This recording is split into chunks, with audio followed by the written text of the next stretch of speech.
Most people come to Lake George for the scenic wonders of the eastern Adirondacks and Vacation Central. But some come knowing that this was once a great battlefield between warring European kingdoms, Great Britain, France, and even the Netherlands. Not necessarily a kingdom, but you understand what I'm talking about. Looking south on Lake George, we have the English colony of New York after the Dutch were pushed out. Poor Peter Stuyvesant. Becoming the crown colony of New York with Governor Andros in charge. He would cause New England trouble later on. But that's your English colonies down there. To our east, we'd have New England. And then to our north, the other side of those mountains, Lake Champlain, which moves like an arrow straight toward Montreal, the St. Lawrence River, and French Canada, or New France. The area that we're in now, in New York, saw more than its share of history. This would be the playground of Robert Rogers and Rogers Rangers, who knew every nook and cranny, every cove and every island that this lake has to offer. And the French would often pay dearly for his inside knowledge. Knowledge that put to shame even the French Huron Indian allies. Rogers would basically fight action after action on this lake, engage in foray after foray. Going over the mountain range to my right, he would multiple times, Rogers would worm his way with his men, marching at intervals, space between. One of his rules of ranging was never to clump up, always have enough space between men so that an enemy marksman couldn't shoot two men at once. I'll include Robert's rules of ranging at the end of the video for those of you that are interested. After Benjamin Church, he can be considered the founder of the American way of war. In 1755 and 56, Rogers used irregular tactics to scout out French Fort St. Frederick on Crown Point in Lake Champlain and inform the British Sir William Johnson and Abercrombie and other commanders, including General Gage, who'd caused so much trouble in Boston some years later, about the French intentions and actions as they moved to build another fort at the north end of this lake called Fort Carillon. Today we call it Ticonderoga, after its native name. Rogers' information was vital and important. He got that information quite often the hard way, by scouts, armed scouts, by capturing French and Indians who were not wary in their forest pursuits.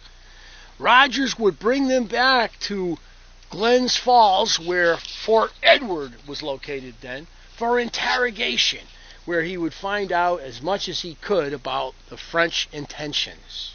Now, if we take a look here, this town today is known as Hulett's Landing. And Hulett's Landing would be Robert Rogers' Landing. This is where he would come with a couple dozen whaleboats. Oh, my boy's got a fish here on the jerkbait. Nicely done.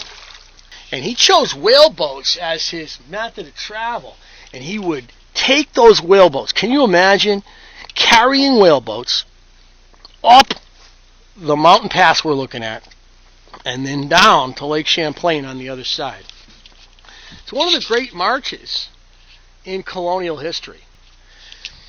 In 1757, though, actually it was late 56, Rogers was detached and sent to help with the Louisburg expedition. On the way, getting a moment of personal glory as he stopped in Boston and got his ranger companies raised from 50 to 100 men, but then suffering a terrible setback as he developed smallpox and later scurvy, which would pretty much confine him to his tent or hospital for the duration of the 57 campaign. Leaving this area which Rogers knew so well, wide open, with no one to really prevent the French and their native allies from having their way with it. Ultimately, that point, Sabbath Day Point, would witness a terrible massacre as a group of New Jersey soldiers dispatched by Colonel Monroe would move north up the lake to find out the intentions of the Marquis de Montcalm. And they were doing that because Robert Rogers wasn't in the area. And they would sail into that bay. There's the point on the right. Look at the bay a little bit to the left. 3 whaleboats decoyed in. And the men in those whaleboats would be killed with knife and spear.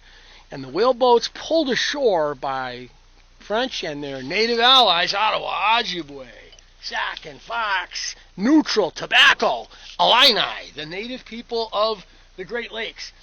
And they would wait on shore with the decoyed whaleboat set up, fire started so that it made the following members of the New Jersey Regiment feel safe. And they'd move into that bay, and they themselves would suffer the same fate. More than 100 men would be speared like fish in that bay. The result would be a massive French invasion led by the Marquis de Montcalm.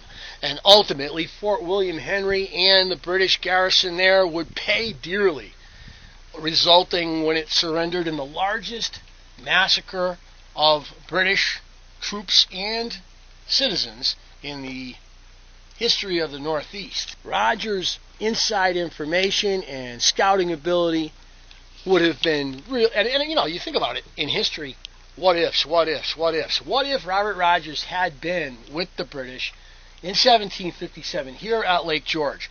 Would the French have been able to pull off the coup that they were able to pull off, getting that army with its artillery down to Lake George's southern end and take out Fort William Henry? Would that have happened? Who knows? Parts of this lake already bore his name. Rogers Rock and Rogers Slide at the north end of the lake. Rogers left his name on the lake before the war was even done.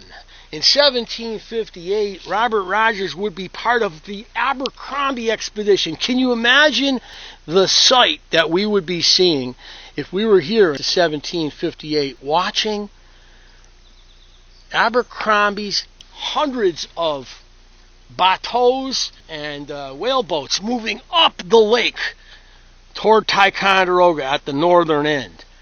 Rogers was there. He would guide Sir Augustus Howe and the light British infantry that Howe was part of, and yet couldn't prevent Howe from falling into an ambush at the north end of the lake, which cost Howe his life and maybe allowed the American forces to win the American Revolution.